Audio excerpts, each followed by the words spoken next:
So welcome to another episode of Filmmakers in the Making. Today we have a very special guest. We got Michael Paul Brown from Kodak. How are you, Michael? Rolando, thank you very much for inviting me. Thank you for being here with us.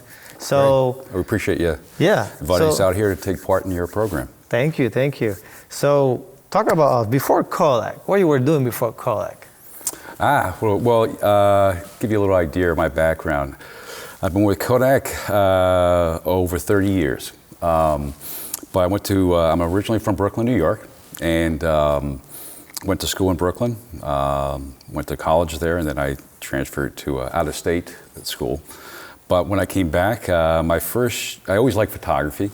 I always liked still photography and movies, and tried to get a job with Kodak. Unfortunately, I didn't get the position. So then I took another job. But I kept in the back of my mind or to the side, one of these days I'd like to work for Kodak. And I kept dropping off my resume. And then in New York at their offices there. And then I was fortunate that at one point in time, Kodak motion picture division started to get into this format called tape, as tape started coming out. And they, at that time, that division didn't really want to, the people within that division really involved with film. They didn't really want to learn videotape because they've been learning film all these years. So my timing was I put my resume in, and all of a sudden they said, hey, you know what, we may have a position for you. So how would you like to represent Kodak motion picture videotape? And I said, sure, that was my opening. So I jumped at it. And now it wasn't film, but it was my entry into motion picture film and film and Kodak. So my first job was going around to post houses and then representing a videotape. And then what happened was, as Kodak at the time was so big, this is back in the 80s, mid-80s, the market was growing in 35, 16, all these different markets, music videos, features, television, what have you, labs. But there was no one covering the film schools. So I was like, I'll do it. So I guess what I was trying to get at is, as much as I wanted to work for Kodak in the beginning, and I didn't get the position, I kept at it. And I didn't, just keep trying. I didn't quit. Just drop it off. I wasn't a nuisance, but it was like every year, every 6 months, hey, I'm here, I'm still interested in any positions now. And they were very kind. So then when I joined the division and started moving from videotape into film, the one thing about Kodak has always been, and it goes back to the founder of Kodak, is George Eastman, and up in Rochester, New York. And he was all about education as the product, educating people about how to use film. Because if you can, he really truly believed in education, but also if you can teach people how to use film, they'll feel more comfortable using film, and they'll use your product more often. That's right. And that mentality within our division, there were people there with many, many years experience in processing, filmmaking, color theory, and I was very fortunate to have those people mentor me. I mean, no one was like, you're a new kid, get away. It was always like, yeah, come on now, I'll show you how film all works. And I was like, I'm always internally grateful to that they took the time to teach me how film is made, how it's processed, the different chemicals involved, the color theory, how it all works. And what I try to do now, that here I'm in Atlanta, is kind of pass that on to people like yourself when you come to those programs. So in a way, that's how I all got started with Kodak. And so I was up in New York for over 10 years.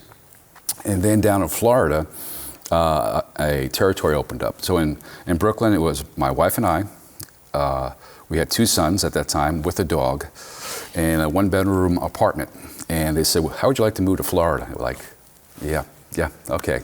So the city boy went down to Florida, and we were down there. Well, my wife and the boys are still down there, and then that territory went from Florida to the southeast as the market kind of went like a roller coaster. And then a few years ago, our CEO, Jeff Clark, made a decision to this is film, keep film alive. And one of the things he did, which I thought was really cool, he said, not only do we have to keep film alive, we have to kind of show people that we believe in film. So we have our business cards actually made on film. Made on film. That's so very kinda nice. we're putting our money where our mouth is as far as our business cards are actually are made of celluloid. And but if we continue to make film, which we feel it's a business, and we have people to pay, and people have families and what have you, and bills to pay, so we have to always keep that mentality that is a business. But we also feel it's a responsibility to keep the art form of moving images that are recorded on celluloid. We really take that seriously. It's a responsibility to keep it going, the legacy, and pass it on. Yeah. So. But we also recognize that we can make we can make tons of film. We still make up in Rochester in the same buildings that George Eastman had. Well, I shouldn't say, in the same area, it's Kodak Park. Fascinating. If you ever go up to Rochester, New York, it is absolutely I gotta go visit amazing. And to see the Eastman House and the Eastman Museum and the Photography Museum, and it's one of the premier places as far as archival keeping of film. That we still make the film. We're committed to making the film. But we also realize it's the infrastructure is film cameras, and processing. All right, you have to have the chain. Any break in that chain, it all goes to pot. So we realized what was happening. A lot of the industry was saying the labs were closing. The motion picture labs were closing. In New York, a few years ago, the last lab standing was, I believe it was DuArt, or was it Postworks, and they closed their doors. So we started Kodak Motion Picture Lab UK, United Kingdom. We opened up a lab. Then we opened up Kodak Motion Picture New York, and that's still operating, and it's doing several shows on film. And then in Atlanta, there's a lab here called CineFilm that's been around for 40 years. Bill Thornton started it. It's done a tremendous amount of work. And it was also part of Crawford, or it was CineFilm and Crawford separate, and then they merged. So it was Crawford-owned CineFilm. And they do The Walking Dead, which is they film on 16 millimeter. Right. This is a film can from The Walking Dead from season 4. I just took that. I was at the lab this morning, so I just took that as a prop. But this is what they shoot each season, and they're coming back for season 10, starting in May. And guess what decision they made as far as format? 16 again. So that's great. But anyway, that lab was going to close, and we stepped in and said, "No, we have to keep that lab going." So I guess it was 2 years ago. CineFilm, or Crawford CineFilm, became Kodak Film Lab Atlanta. And I had the privilege and honor to manage that facility at the start. And the fortunate thing about that is not only manage it, but also the personnel in the lab, the personnel who you met, or Robert, Tony, and John. They came with the merge, as well as over at the Post House, where Jeremiah, DC, and Ian, they transfer and scan film. So they came with it, and so even though it's new as Kodak Film Lab Atlanta, we still have the same personnel and experience with over 100 years experience to transfer that footage, process and transfer that footage. So we've been doing work under the Kodak Film Lab Atlanta umbrella for the past 2 years. Nice. And we're still doing The Walking Dead. We've done it for the last 2 seasons. We did I, Tonya was our first picture as the Kodak Film Lab Atlanta, so I'm pretty proud of that picture. Front Runner was another feature we did. A couple other ones. We did a little bit of First Man. We did some testing with them, and what we're seeing is it's really, and this is what's really, I get excited, is the enthusiasm of the people your age picking up a film camera like Analog Records, and they're like, I want to shoot some film. Yep. And whereas in the past, the lab wasn't really busy until The Walking Dead came around, and they would shoot from May to like Thanksgiving, and then that kind of business kind of slowed up. Now every day we're processing. It's just more. I mean, I was just at the lab this morning, and we weren't processing, but we had film that came in for a feature that just started in Birmingham, Alabama, on 35, a Netflix feature. And wow. plus we have who's shooting a lot of films. The schools are starting to come back to it, and then we're doing a music video up in Nashville. We're seeing a lot of music videos shooting 16 again. So. Nice. So something we were talking before. Let me clarify. This is 16, right? Yes. I bring this, as I mentioned before. I kind of bring props because when I start talking about celluloid film, and you'll hear me mention celluloid more than film, because I find when you hear video or digital or film, it becomes intertwined, and people. I say, I'm a filmmaker. Oh, what films you work on? And I realize I shot with the Red or the Alexa. I'm like, oh, okay. So you didn't really. So I say celluloid because there's no mistake about that one. So.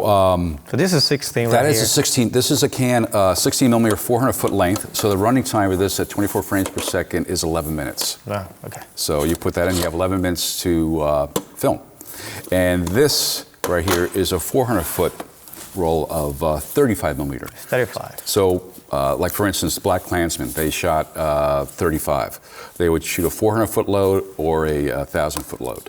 400-foot load is about 4 minutes and 26 seconds.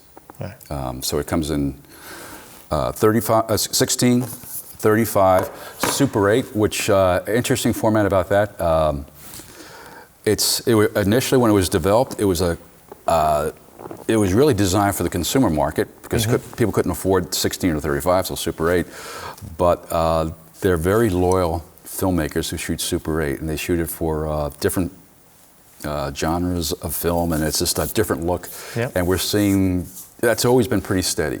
So we Super 8, 16, 35, and of course then there's 65 millimeter. Yeah. Like Christopher Nolan when he did Dunkirk, or a little bit of First Man was shot on 65. And you have some Dunkirk cases. I get a funny story, because if you come to our lab, and anyone who either watching or you all out here, you're more than welcome to come to the lab. But you must to go. It's very impressive. It's very impressive. It's dated, but it's dated in a way now it becomes a museum piece, because not many people have seen a lab before, how film is processed.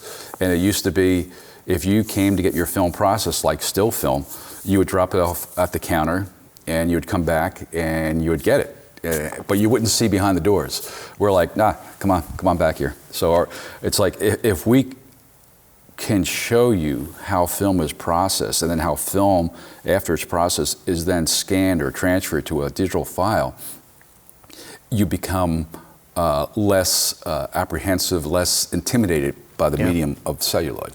So that's why we encourage people to come in. But we have the processing machine. We have the old printers that we don't use anymore, but it kind of shows you the history of how prints were made. Well, actually, I were there a couple of months ago, and then as the first time walking in, I mean, seeing the big machine, it was impressive. Yeah, it's like, for me, it connects me with the old filmmakers. You like a travel in time. Really, I mean, not just to wave the flag, but it's amazing. One, what's amazing is how film is made, because film is made from, sorry, forgive the frustrated teacher here, but film is made with a base. So it's a acetate base or Estar base, and then we have film is made up of the primary colors, red, green, blue, or we use the subtracted colors, cyan, magenta, yellow, like your cameras here, red, green, blue. Yeah. And from that, any other color can be made. So and that's why up in Rochester, there's the Rochester Institute of Technology, and imaging science I encourage students to learn color theory, because if you learn color theory and how color works, you can see, like, you can look around here like, okay, I know what's going to happen. So it's made up of red and green and blue, or cyan, magenta, yellow. Okay, because we use subtract. And that's how, and it's coated in these alleys in the dark. And these people get up early in the morning and they do it, and they've been doing it for over 100 years, and it still works. It's fascinating. It will continue to work. I mean, it's been working for 50 years, or more than 50 years. And they're going to continue to work. Film, to film, it's going to stay. I think we were talking about that earlier. Being with Kodak as long as I have, when I first started, film was king. put it that way. Everybody wanted to shoot film. And then we saw with introduction of video, the decline of film. And everybody was, those who had film experience wanted to learn this new medium called video, digital. And also the schools tended to stop teaching with film.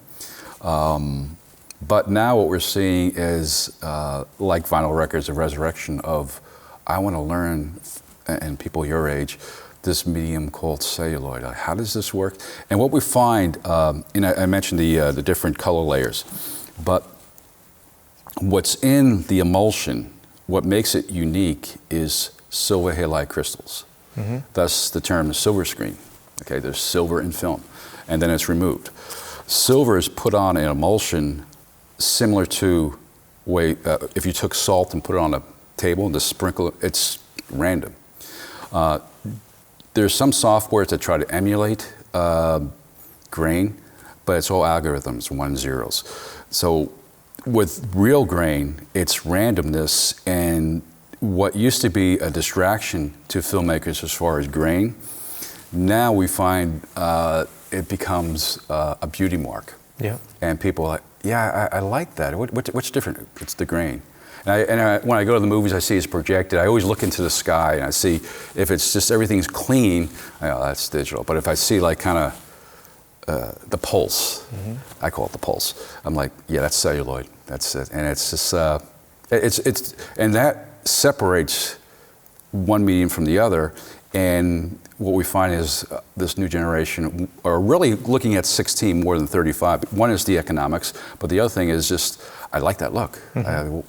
And so what we're trying to do is, and as you found out, we do these once a month programs where we invite people in to lab. 100 Feet Challenge. We do the workshops, but I also, and I don't know when this is going to be aired, but this Monday at the Atlanta Film Society's theater, which is the Plaza Theater, it's going to be the screening of the Atlanta Film Society, Kodak Film Lab Atlanta's 16 millimeter 100-foot film contest. And may I say you were one of the participants in it? And Rolando and Alexandra, she was the cinematographer. Angelica, Angelica was one of the cinematographers. But and how that all came about, that's an old film school exercise where you given 100-foot, this is 400 feet, so you think of it as 100 feet. That's at 24 frames per second, that's 2 minutes and 45 seconds. You're trying to tell a story in 2 minutes and 45 seconds. You really have to start thinking about pre-planning, marking it off like you have here on the stage. You have to go over your script. You rehearse. Many times. Yes, but I encourage you to learn it because it's a discipline that comes with that. And you may not shoot another role for the rest of your life, but at least one, you have the opportunity to shoot with celluloid, but also you learn something about the discipline of film that you can carry over to video or digital. For me, I never shoot in film before. It just, it was scary at the beginning, I would say. Because the camera that we use, it scared me in a good way. I'm gonna explain that. Because we were using a camera, I was barely seeing what was being shot. So I'm used to be right there, look in the monitor, I see what it is, I see how I'm gonna look. So for me, it was a very uncomfortable thing. But with that being said, I was like, this is how real filmmaker did in the past. So how am I gonna call myself a filmmaker if I'm never gonna be showing film? Right. And I hear that a lot too. So, I cannot call myself a filmmaker. I never shot every single frame of film. So after going over rehearsals, after doing many rehearsals, more rehearsal, going through a script, talking with the actors, we plan it out, we made a map. When we start shooting, I feel that helped me to build a confidence as a director, because I was able to trust the skills and trust how when we're measuring the focus, then you just trust and you just go and we're going to look good. So that's a confident bit, right? And that's part of filmmaking, or celluloid, working with celluloid. And it's again. If you choose to carry on shooting celluloid, you can carry that with you. If you choose not to, at least you've had that little bit of education, and you can makes you a better filmmaker. And now, like for anything that I do now, I plan it before. Yes. I prep. I go with the actors and market how we're gonna do it. So before I didn't used to do that. I used to like, let's sit, let's do it. Oh, now let's do another take. Oh, well, now I'm more prepared when I go to the set, I would say. There was a filmmaker who she shot her piece on a 400-foot can at 16, and she only had a few roles, and she was commenting, and she's a local Atlanta filmmaker. She was commenting how, and similar to what you just explained, there was so much rehearsal, so much discipline. By the time the day came to shoot, she basically said that was the easiest day because it was just, we were so rehearsed that, oh, okay, we got it done. So you just sit back and relax, and you know what? And then you rely on your team. Yeah, there's a team here, and it's like everybody's like, okay, we're rolling some celluloid here. Everybody's got to bring their A game here. And both the actors know that. So it's like, know your lines, be professional. The crew knows that. Let's get it right. As a cinematographer, you may use your light meter, which is you go around measuring your light, and with that, you actually, you tend to nowadays to light what you see in the monitor, and you could do that, but having a light meter, you get more, that's a discipline that comes with that, and a more exacting, and then you have any time you pull out a light meter on a set, there's going to be some respect that people have. Ooh, you know what you're doing. Yeah. You know what Even you're when doing. you mention light meter. Yeah. You mention light meter. Oh, we have a light meter here. Well, the funny thing about that is that's with film too. If you mention that you're working with celluloid, it's like, whoa, wow, you really do know what you need. You do know something about filmmaking because it's a respect now with that. Before it was kind of like looked at as it's old-fashioned, but now it's kind of like, oh wow, film. If you walk around with a film camera, even still film camera, people are like, oh wow, yeah, that's kind of neat. Yeah. So it's refreshing, and you've been there plenty of times at the lab. It's really nice to see people your age and younger come up and they're like, this is cool. I want to do this. And we worked with I'm trying to remember through the Atlanta Film Society. There was a program to help young filmmakers. Basically, they're teenage filmmakers, and so it's come on to the lab. It was like on a Tuesday evening, and they said originally it was supposed to be 15. As it turned out, they were like 30. And you've been to the lab. The lab's not that big. Yeah. And I thought the crew at the Kodak Film Lab Atlanta was going to be there. Well, different events. They got sick of what happened, so it was just myself, and I was like, oh no.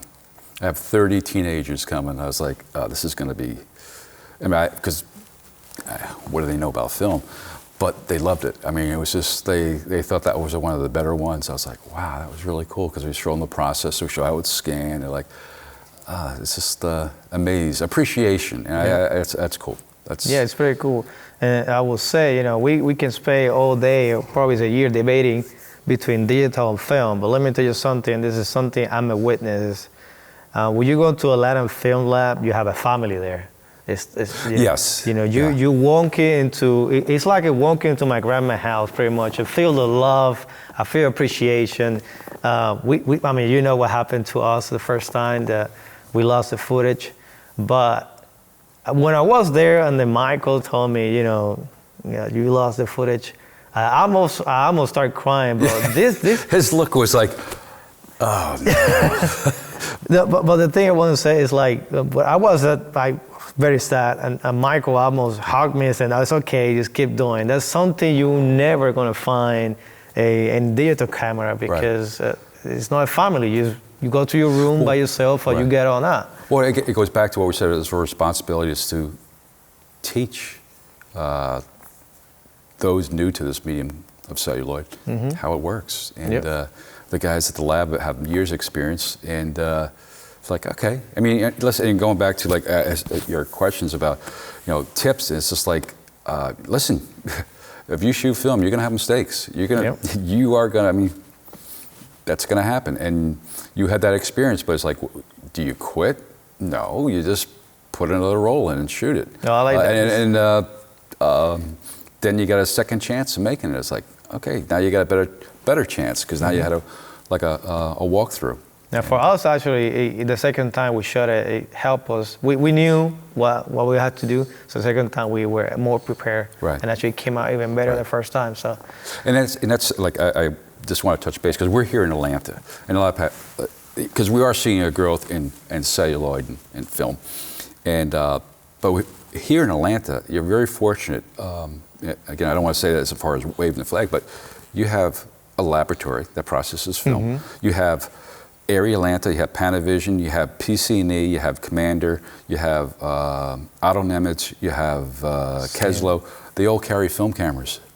And it's like, okay, so you can get cameras. We can, Kodak Film Lab Atlanta, we could scan it, we can transfer it. So if you want to dabble or experience celluloid, you don't have to travel, you're right here. you can just go there, drop it off, go next day and pick it up. Correct. In most cases. Yeah, Depends how busy we are. Yeah. But yes. So I say that because sometimes we get so much film that we process it, and in most cases you can get it back in a day or two. Yeah, so I mean, I again say, you must to go to Atlanta Film Lab. It will change your perspective of what you think about film. Right. And you will respect these gentlemen because this guy make an amazing job down there. It's amazing. It's like, It is at the craft of the lab technicians and the colorists is really kind of neat, as I say. Hidden. It's always been like the hidden craft, kind of like blacksmiths. Like, yeah, I got this shoehorn, but when you actually see him making it, it's like, oh, wow, then you have more appreciation for these people. And it's kind of like with labs, too. Yeah. When you actually see them process the film and scan it and transfer and see how their experience is like, it's really kind of neat. so are you going to do another 100-feet challenge this year? Well, we were talking about before, this was our first year doing it, and the reason why we came up with the idea was it's not something unique in that I see the 24-hour video contest or 40-hour contest. There's the Super 8 contest. But our lab, Kodak Film Lab Atlanta, we process 16 and 35. So it's like, okay, well, let's do something that's really going to benefit us. And going back to the old film exercise, it's like, let's do it with 100 feet and see what the reaction is going to be, because we had no idea. Honestly, we thought, okay, I'll be happy if maybe 5 teams sign up. And how it worked was each team signed up, you pay Atlanta Film Society, and you get 100 feet of film, and that's 2 minutes and 45 seconds, and you go out and film something. We thought maybe 5. There were 30 teams that signed up. It was like, wow. Even the Atlanta Film Society is like, this is crazy. Yeah. Crazy in a good way. So so this is our first year doing it, and Monday is going to be first time screening it, and it's just like there's buzz. It's like, wow, it's really cool. So to answer your question, yes, we'll do it again. I think we learned a lot this year because we were kind of flying by the seat of our pants as far as putting this together. Okay. And it was like, oh, this is a lot bigger than we anticipated. But and that's what everybody keeps asking. Are you going to do this again? Oh, I didn't know about this. So yeah, we'll do it again. It's a win-win. It shows people how to work with film. It's fun because teams get together, and going back to the filmmaking process, it's a collaborative effort. It's different units, but the units come together to tell a story, a moving image story. Yeah. So. And then you brought a pictures who shows different frames and. Yeah, you know what? Because I started saying again, I wasn't sure exactly the environment here, so I brought the film cans as a props, and you saw my business card. But we also have these cards here because a lot of times people ask. And again, what I was also going to say, think of film as what we do, Kodak and Kodak Film Lab Atlanta. We provide the canvas, basically, or the palette. You all are the artists. You're putting your artwork, and it's art of moving images on this canvas. But within this canvas, you can compose your pictures, moving pictures, different ways, 16, but 35.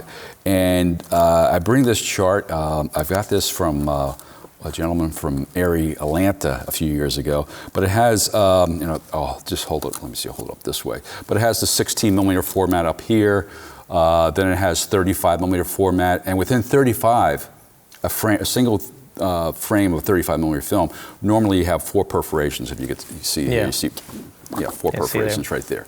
You can compose it also for 3 perforations in 35, and you do that because now you're using 1 less perf, but you're saving money. Now the running time of your 400-foot can is increased from 11 minutes by 25%. Yeah. You could also shoot 2 perf 35. And that, a lot of people say 2 perf 35. Who does that? The spaghetti westerns that Clint Eastwood was involved in many years ago, that was all 35 millimeter 2 perf. And that was driven by economics. It's like instead of shooting 4 perf, I'll shoot 2 perf, and I'm saving now 50%. My running time is now increased. Yeah. So from 4 minutes, it's increased to like 10 minutes running time. And also, I, Tonya was shot 2 perf. 2 perf. 2 perf and a little bit of 3 perf. And then there's VistaVision, which Doug Trumbull used to shoot a lot of that for his rides, Back to the Future and all that. And that was 35 millimeter film. Instead of shooting this way, it was shot this way. Then you have 65 millimeter negative. And then you have 8 perf, then you have IMAX, which is, I believe that's, I don't have my glasses, that's 15 perf. So it's just, again, think of it as, I mentioned a canvas, or think of it as a piece of paper, and the bigger the piece of paper, the more words you can put down. If you put more words down, then you have more images, you have more information on it. So the bigger the medium, the more information you can put on it, and the more beautiful pictures. Yeah, so it's like we can see as 65, you know, it has a more immersive feel just because the canvas is bigger. Correct. So you have a bigger aspect ratio, and that like submerge you inside. Yeah, when Christopher Nolan came out with Dunkirk a few years ago, there was a theater. You know, I'm not originally from Atlanta, so it was at the Mall of Georgia. Is it Mall of Georgia? Mall of Georgia, is it? Okay, they were showing IMAX 70 millimeter print of Dunkirk. And what was interesting was, obviously I wanted to see it projected in IMAX on film, but the audience were coming in, and what had happened was there was a slight hiccup, so it was a delay with the film camera, or film projector, so they were telling the audience members, well, you can see it digitally projected in the other theaters. And people were like, no, I drove all this way to see it on film, I'll wait. And I was like, wow, it was really cool to see the audience. I didn't think they really either cared or noticed, and it was like, wow, they really, I want to see this on film. Yeah. So it's just, and again, going back to, there's a respect for digital, and there's also now more a respect for film as a recording medium, and there's certain pictures that lend themselves for various reasons to electronic, and there's also some certain stories that lend themselves to celluloid. So, right. So you've been a long time with Kodak. Yes. And you've been from Kodak going up, going down, Yep, the roller coming coaster. up. So what is the future for Kodak from now on? Yeah, well, you know what? The thing I always tell people, students or young filmmakers, is, you know, we're committed to film. That's our bread and butter. There's other divisions in different other specialties, but the division I am is film, motion picture film. We're committed to keeping that going in terms of origination, as well as print film, also supporting the infrastructure, the labs, the services. One, because it's the business. The other thing is our responsibility. But also I tell, as I said, the young filmmakers, it's your responsibility also, if you like this medium, to shoot film. Yeah. So, because our future is really going to be dependent on what you all choose. I mean, if you want us to continue, because it is a business, so if you want us to continue making film, supporting the infrastructure, you have to shoot it. You have to say, okay, well, I want to shoot it, then go out and do it. Because if you don't, then it's more difficult for us to, Yeah. as a business. So, I mean, I don't want to paint it so clear, but that's, hey, if you believe in film, celluloid, then support it. Yeah, and the best way, you know, I know nowadays you can connect YouTube and watch how this camera shoot and how this camera shoot, but I think it's no way you can experience what it is to shoot with a film camera. You have to be there. You have to hear it when you hear the film camera going. Right. It transports you to a whole different world right there. And then the medium shoot it, and then when you take the reel to the lab and you're waiting. It's like waiting for your baby. Yeah, and then you finally get and you go running and watch it, and you see the how beautiful the grain it is, and it's this whole different aesthetic, whole different look. So I think you, as a filmmaker, you gotta go and shoot film. Just buy a 16 millimeter roll, 100 feet, and go shoot it, and you will see. Don't let nobody tell you, oh, use the camera or use the other camera. Just go shoot film. Right.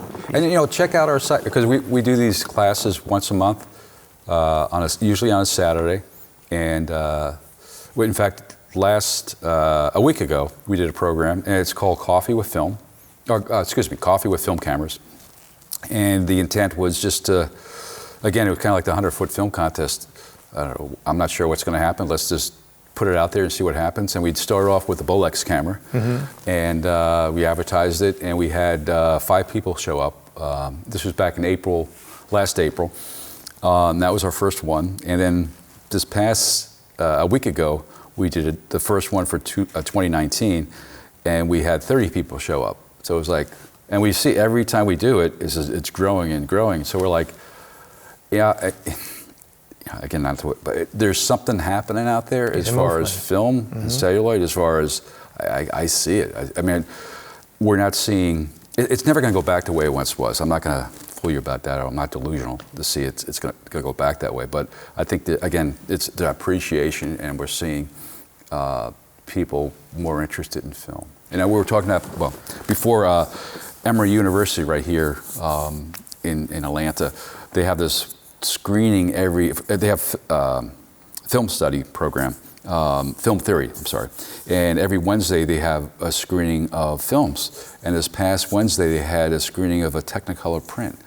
And it was like a room like this size, it was packed. And normally they don't have many, they would have students, and the general public is invited, and it's free. But the students are usually there because it's required, but the general public, some of them come out because it's 7 o'clock at night. But to see Technicolor print, the room was packed, and it's like that appreciation for film, celluloid. The Technicolor started around 1950s. Yes, exactly, right. And so when I go in different directions. Like, I know the Academy was thinking about relegating certain professions to commercial breaks. And one of them was cinematography. I was like, because if you look at the history of motion picture films here in the United States, it was started by Thomas Edison. And he was trying to find a way to have something go through his camera to record moving images. And then George Eastman up in Rochester, New York, he had the Brownie camera, which was single film. He said, can you make that film flexible and longer lengths? So they worked together to just basically start the motion picture film industry, more so for the general public. In other words, so it's easier for everybody. But then the Lumiere brothers in France, I mean, it's like the history of cinematography. And in Erie, in Atlanta, Richter and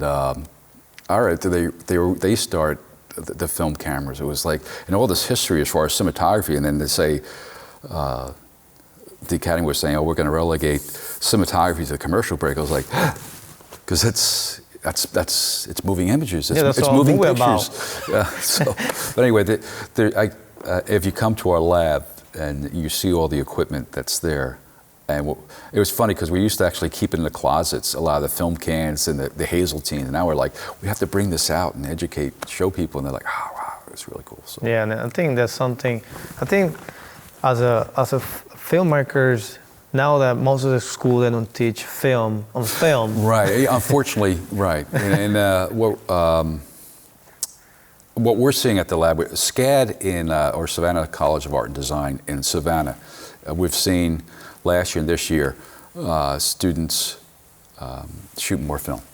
And and a lot is dependent on the teacher. If the teacher is familiar with film and has the passion for it, then it'll come in to the school or the university. And we're seeing that there.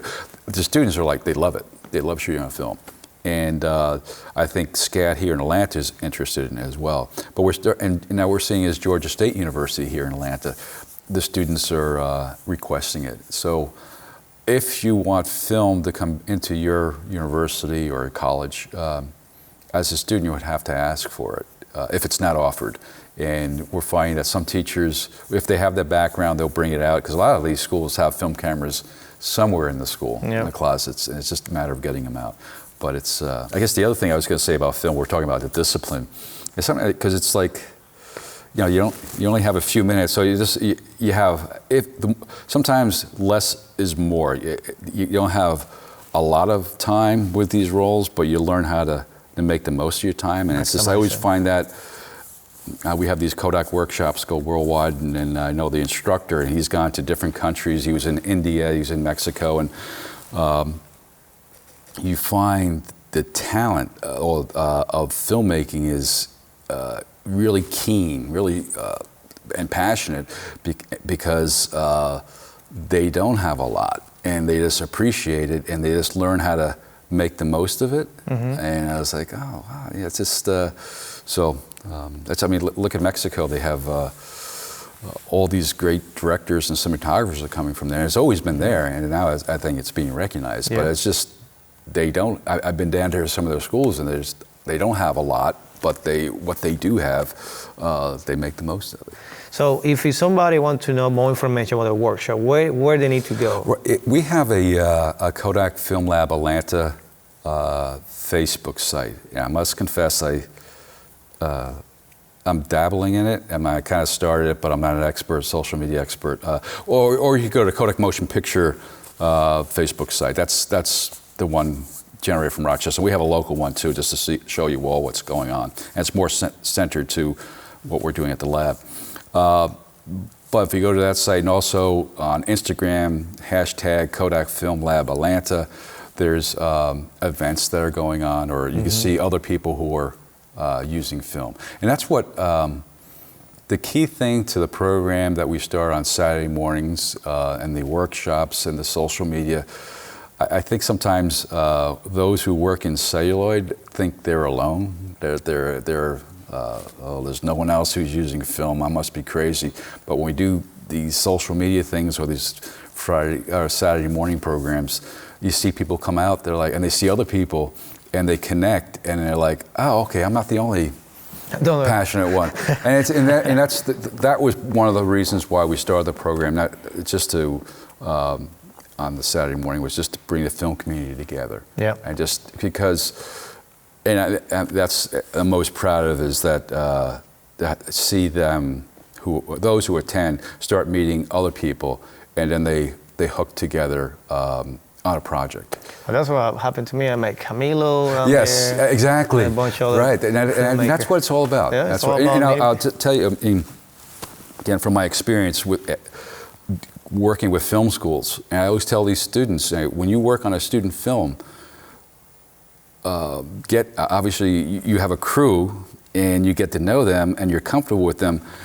I always see, I remember when Spike Lee, when I was working in New York, his crew was the crew he met in college, because he's comfortable with them, and that happens a lot. So when you're working on a student film, you don't just look at it as, oh yeah, he's just one of my student or classmates. He said, hey, that could be your future crew member, because you're comfortable with them, and they know you and you know them, and it's like, and let's face it, you're making a film, you're not showing, there's a lot of anxiety, a lot of doubt, but so Rolando, thank you very much for inviting us in and allowing us to talk about Kodak Film and Kodak Film Lab Atlanta. And not to make it a commercial, but I'm surprised how many people come to our program on Saturdays, or come to our lab and say, I mean, the lab's been there for 40 years. They go, I never knew this existed. It's like, wow, yeah, it's right here. So, or I didn't know Kodak still makes film. Yes, we still make film. So as simple as that may sound, one of the things that I try to do is enforce that we still make film, we still make celluloid, and we have a motion picture lab here in Atlanta, in the Southeast hub. So And it's not dead. Like most of the people say, oh, film, no, it's not dead. It's very alive. No, right. And you know what, as I said, I personally feel, and I think a lot of people are starting to feel this way, you don't want film to go away. Yeah. You really, once it's gone, then people, oh, yeah. For all those reasons we've talked about. And it's just it's a different way of making your moving images. Yeah. And any word of wisdom you're willing to share with filmmakers out there to keep making it, keep putting another real film? one is, advice is believe in yourself. I mean, you have a vision to tell your story in moving images. Believe in it. Try it. Don't just. And I think 9 out of 10 times people say, "I want to shoot film." Well, why don't you? Jump in. Jump in. The other thing is, don't be afraid to fail. Don't. It's going to happen. And just don't look at it as a failure. Just look at it as a learning opportunity. I mean, the famous Thomas Edison said that. You know, as far as it took him like thousands upon thousands of ways to make a light bulb, and he didn't look at it as a failure. He just found thousands of ways to learn how not to make a light bulb. So always look as a positive. As cheesy as that may sound, the only way you're going to learn is you open the door and walk in. Mm-hmm. You don't get anywhere by just turning away from the door. I really love something you said before. If you fail, just put another reel film and keep rolling. You know, yep. I really love that. So as a filmmaker there, just put another reel and just keep rolling. Thank you so much, Mike. Rolando, thank you very much. It was a pleasure to have you here. Pleasure. You share a lot of amazing information. And for people who are watching it, please share us. Go check out Kodak Film Lab. It will change the way you think about film. And you're more than welcome to. Yes. Come. And then please share, but you don't know who needs this information out there. Any friends or co-worker, you know, just please share, like, and see you in the next episode. Thank you so much. Thank you.